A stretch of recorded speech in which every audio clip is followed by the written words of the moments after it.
Creating better habits is all about behavior change, but your habits around behavior change might be wrong. I'm Craig, and we're talking about behavior change using awareness.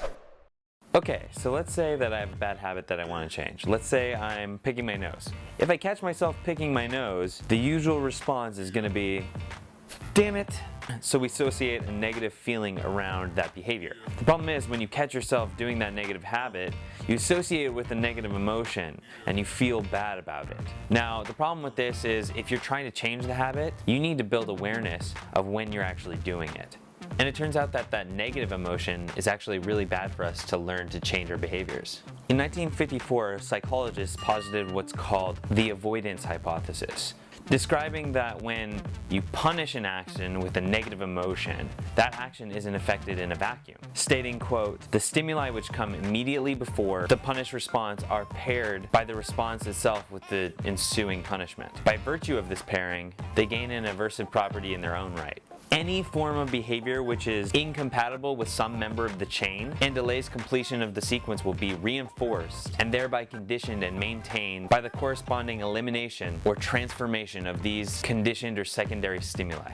In other words, all behaviors in that chain of behaviors will be punished. So basically the way that this avoidance hypothesis works is that when you punish a behavior that you want to change, you're actually punishing everything in that chain of behaviors. When I feel bored, I have the urge to pick my nose, I pick my nose and then realize that I'm doing it. That is a whole chain of behaviors. I punish myself right after I'm aware. The awareness is the last thing that happened, and that's what gets punished too. What ends up happening is I start becoming ignorant of the behaviors that I have.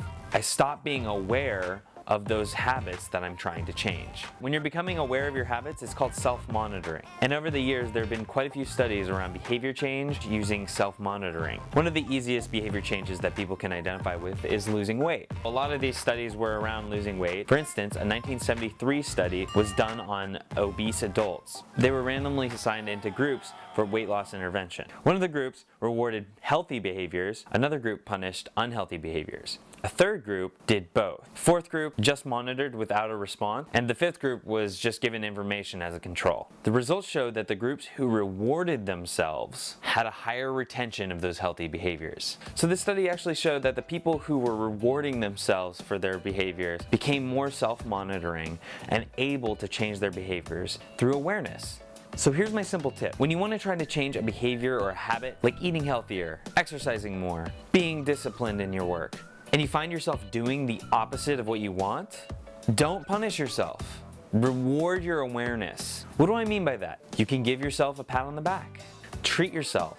Walk around with candy for mini rewards, but always associate a positive emotion with your awareness. Because if you're aware of your habits, you can change your habits so much quicker and more effectively than if you weren't.